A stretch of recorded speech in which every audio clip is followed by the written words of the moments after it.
Hola. La primera pregunta sería, ¿ha sido difícil elegir un proyecto después del éxito de Slumdog Millionaire, tanto de crítica como de público? Yeah, interesting. We wanted to make a film that wasn't in that world of the awards ceremonies, and because it's very much a circle that you get drawn into.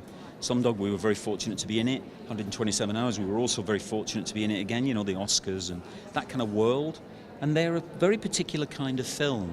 And we've made films before that are not that kind of film. 28 Days Later is not that kind of film. Shallow Grave, Trainspotting, and they're not those kind of films. So it was wonderful to be able to get back our independence, of where we'll make a film which will challenge your expectations rather than expect another film like those that will, if it's lucky, get into all the Academy campaigns. So it's nice to be able to make a modern adult thriller that's a pleasure to enjoy, you know, and it's not really trying to curry favour with any voters. All we're interested in is punters coming in to see the movie, yeah. La segunda pregunta sería, una historia de tres personajes. ¿Ha sido muy difícil contar desde tres puntos de vista la historia?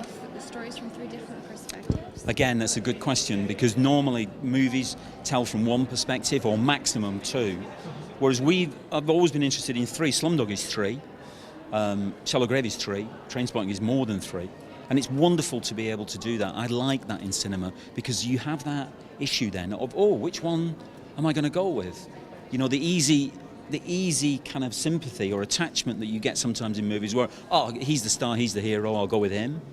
In this one, it looks like McAvoy at the beginning, the guy from X-Men. You think, it's him, but then it's not quite so easy. And then maybe it's Vincent Cassel, and then, you know, and Rosario Dawson. So it keeps changing, and that's one of the enjoyments of doing it. And I like doing that, and it's part of the process from the script stage through shooting and editing and now screening it.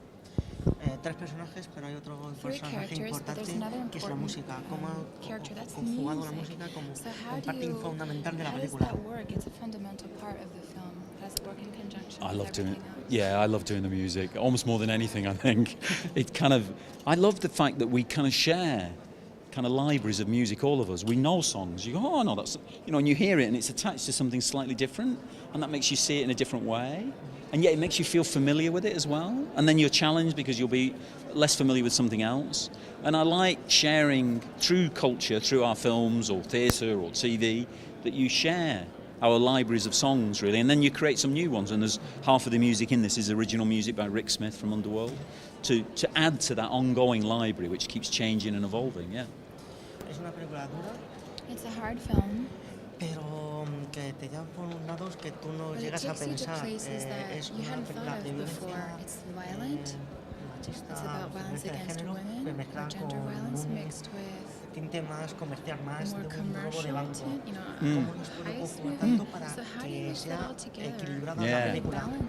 Well, that's why we did it, because it's like a heist movie at the beginning, and there's a good fun heist, and then it's like an amnesia movie, you know, the guy forgets or appears to forget, and then it's like a noir, like a femme fatale. There's this beautiful woman, and she appears to manipulate the men because they're weak, like we are, in front of beauty and sensuality.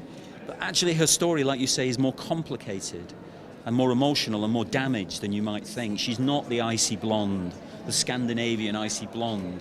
There's something more passionate, more Latin about her, if you like. And I love that about the film, that contradicts that element as well. So where you end up, in fact, at the end, ironically, given it is quite a violent story and quite a sexual story, it's a love story right at the end, right by the very end. It ends up being, weirdly enough, a love story, you know, about two people you're not sure whether they'll find each other or not. So, thank you. Gracias. Thank you. Muchas gracias. And Cecily standing from Let's Do a Magazine, Leslie. Yeah.